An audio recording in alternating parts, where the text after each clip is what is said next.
बोलेंगे, चरणों में तेरे रह कर गुरेनी, प्यार ही प्यार मिला, प्यार ही प्यार मिला, प्यार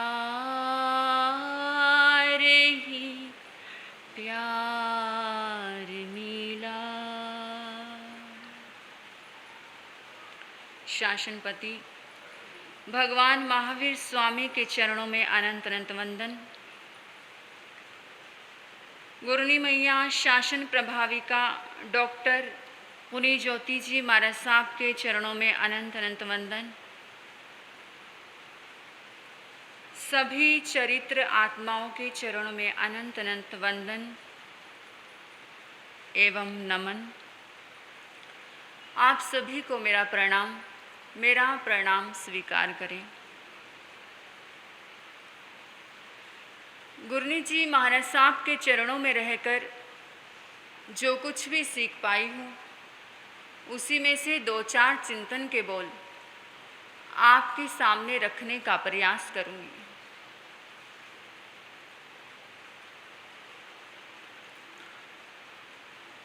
एक गुरु के पास एक युवक आया और युवक ने सवाल किया कि गुरुदेव, मैं इंसान से प्रेम करता हूँ। क्या सवाल किया? मैं इंसान से प्रेम करता हूँ, परमात्मा के विषय में मैं कुछ जानता नहीं हूँ। क्या मैं पुण्य के रास्ते पे हूँ? क्या मैं पाप के रास्ते पे हूँ? गुरु ने कहा कि तुम ही पुण्य के रास्ते पे हो और परमात्मा के विषय में तुम जानते ही क्या हो जो तुम परमात्मा से प्रेम करोगे। क्योंकि परमात्मा मंदिरों में थोड़ी छुपा है, परमात्मा मस्जिदों में थोड़ी छुपा है, परमात्मा पहाड़ों में थोड़ी छुपा है, परमात्मा बाहर में थोड़ी छुपा है। परमात्मा तो इंसान की चेतनाओं में ही छुपा हुआ है। परमात्मा तो इंसान की आत्माओं में ही छुपा हुआ है। और कौन सा परमात्मा ये बात कहेगा, कौन सा परमात्मा ये बात कहेगा कि जिसको मैंने अपने हाथों से बना कर के खड़ा कर दिया, उससे तुम प्रेम ना करो, उससे तुम नफरत करो और मुझसे प्रेम करो? ऐसा कोई परमात्मा नहीं कहेगा। परमात्मा यही कहेगा कि अगर तुम्हें फूलों से प्यार हो जाए तो फूलों से प्यार करते करते, फूलों से प्यार करते करते तुम उस व्यक्ति तक पहुंच ही जाओगे जिसने उन फूलों में रंग भरा है। परमात्मा यही कहेगा कि अगर तुम्हें संगीत से प्यार हो जाए तो संगीत से प्यार करते करते तुम उस व्यक्ति तक पहुंच ही जाओगे जिसने संगीत का निर्माण किया है। परमात्मा यही कहेगा कि अगर तुम्हें बीज से प्यार हो जाए तो उस बीज से प्यार करते करते तुम उस व्यक्ति तक पहुंच ही जाओगे जिसने उस वृक्ष का निर्माण किया है। परमात्मा यही कहेगा कि जिसको मैंने अपने हाथों से बनाया है, उस इंसान से प्यार करते करते तू उस परमात्मा तक पहुंच ही जाएगा जिस परमात्मा ने इंसान को बनाकर के खड़ा किया है। और कहा जाता है जो इंसान इंसान के ही काम ना आ पाया तो क्या खाक परमात्मा से प्रेम करेगा? So please point to be noted, पहला पॉइंट याद रखें, परमात्मा के प्रेम को पाना चाहते हो? यस और नो? परमात्मा के प्रेम को पाना चाहते हो? परमात्मा के आशीर्वाद को पाना चाहते हो? परमात्मा की वो पॉजिटिव ऊर्जा को महसूस करना चाहते हो? तो इंसान के दुखों में काम आना सीखें, इंसान के दर्द में, पीड़ा में काम आना सीखें। और जो इंसान की पीड़ा में काम आ गया, जो इंसान के दर्द में काम आ गया, तो समझ जाना उसके ऊपर परमात्मा की कृपा बरस गई, उसने परमात्मा को जान लिया। लेकिन हम क्या करते हैं? पास में व्यक्ति मन से बड़ा बेचैन है, मन से परेशान है, शरीर से पीड़ित है, लेकिन समाई लेकर के बैठे हैं, समाई लेकर के बैठे हैं, पाठ कर रहे हैं, पूजा कर रहे हैं। हम कहते हैं हम तो धर्म कर रहे हैं। ये धर्म नहीं है, ये धर्म नहीं है। धर्म उसे कहा जाता है कि अगर किसी के सिर में दर्द हो रहा है और आप पाठ कर रहे हो, उस पाठ को छोड़ करके उस व्यक्ति का सिर दबाने लग जाओ, ये सबसे बड़ा धर्म होता है। तो ये पॉइंट हम याद रखेंगे कि अगर हमें परमात्मा के प्रेम को पाना है तो इंसान के दुख को समझना होगा।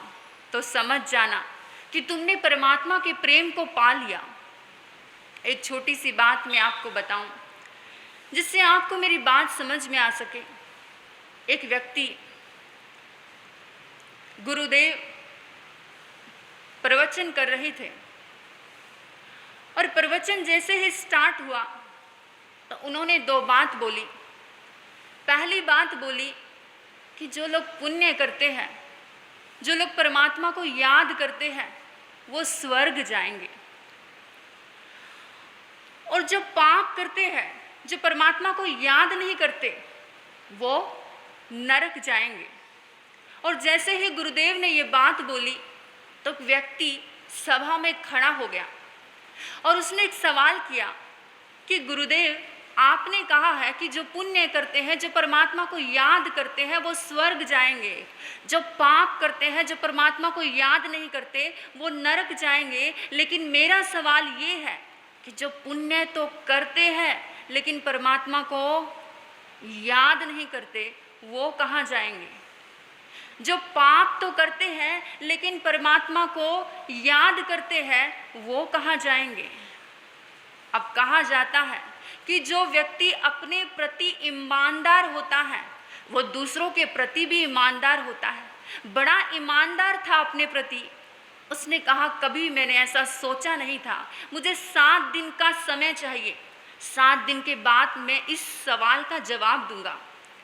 अब मंदिर में जाकर के बैठ गया, मन में चिंतन कर रहा है कि अगर मैं ये बोलूं कि जो पुण्य करते हैं और परमात्मा को याद नहीं करते, वो स्वर्ग जाएंगे, तो कोई परमात्मा को याद नहीं करेगा, किसी के मन में परमात्मा के प्रति श्रद्धा नहीं जागेगी।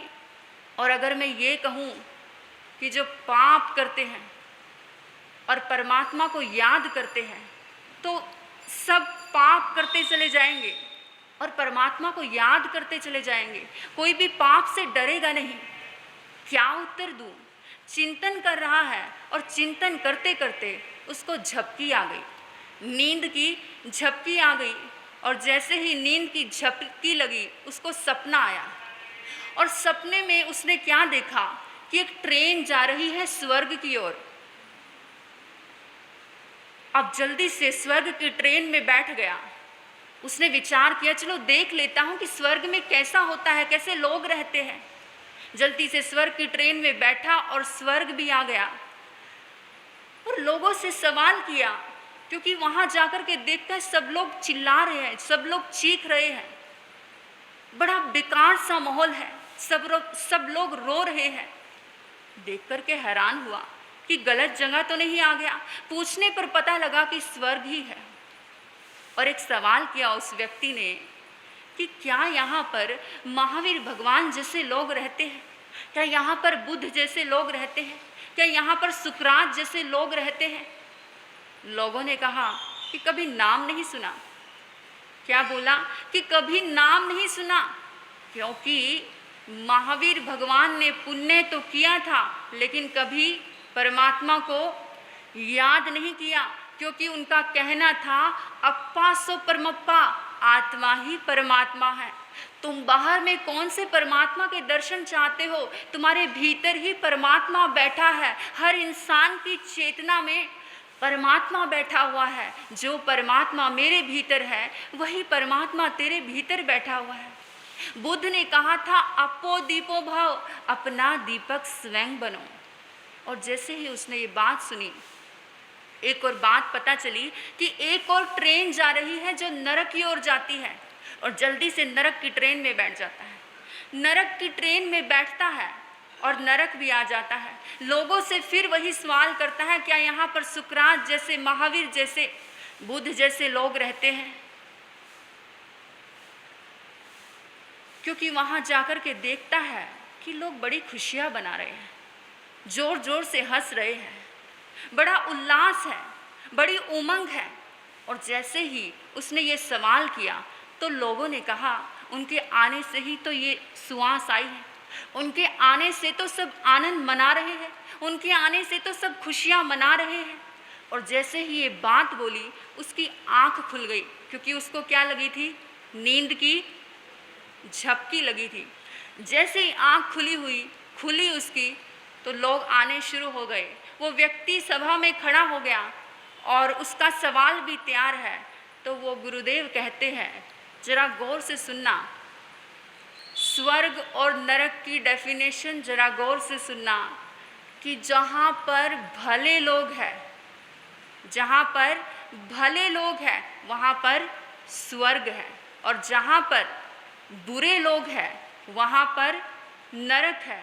और गलत कहते हैं ये लोग कि जो पुण्य करते हैं वो स्वर्ग जाएंगे, क्योंकि पुण्यवान व्यक्ति तो नरक में भी पहुंच जाएगा, उसको भी क्या बना देगा?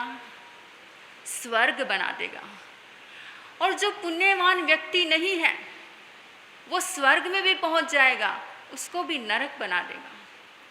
इसलिए इसका मतलब ये नहीं है कि स्वर्ग नहीं है, नरक नहीं है। जो शास्त्रों में लिखा है वो सही है, नरक भी है और स्वर्ग भी है। लेकिन बात को ठीक से समझना कि जो पुण्यवान व्यक्ति है, अब हम अपनी फैमिली से ही शुरू करते हैं कि अगर कोई पुण्यवान व्यक्ति होता है, वो बुरे माहौल में भी चला जाता है तो उसको भी क्या बना देता है? जो पुण्यवान व्यक्ति होता है वो नरक की जगह हो, अच्छा माहौल ना हो, उसको भी क्या बना देता है? बुरा। अगर कोई व्यक्ति, आपसे सवाल कर रही हूँ कि अगर कोई व्यक्ति पुण्यवान व्यक्ति है, अगर वो नरक की जगह पर भी चला जाता है, उसको भी स्वर्ग बना देता है। तो इससे आज मैं आप सभी को 2 पॉइंट दे रही हूँ। पहला पॉइंट याद रखें कि अगर परमात्मा के प्रेम को पाना है, परमात्मा के आशीर्वाद को पाना है, तो सबसे पहले हमें इंसान से प्रेम करना होगा, इंसान के दुखों में काम आना होगा। तो समझ जाना कि आपने परमात्मा के प्रेम को पा लिया। दूसरा पॉइंट याद रखें कि अगर आप अपनी ज़िंदगी में इस धरती पर ही स्वर्ग को महसूस करना चाहते हो, तो कहा जाता है कि ज़्यादा से ज़्यादा पुण्यवानी कमाओ, ज़्यादा से ज़्यादा पुण्य कमाओ, क्योंकि जो पुण्य कमाता है वो जहाँ पर भी जाता है वहाँ पर खुशियाँ ही खुशियाँ होती हैं। तो ये 2 पॉइंट आप अपनी ज़िंदगी में लेकर के आओगे तो आप इस भाव में तो खुश रहोगे, पर भाव में भी खुश होते चले जाओगे। आपने मुझे इतने मौन और शांति से सुना, मैं आपकी बहुत आभारी हूँ। आपके भीतर बैठे प्रभु को प्रणाम करती हूँ, मेरा प्रणाम स्वीकार करें। ओम शांति। बोलिए भगवान महावीर स्वामी की।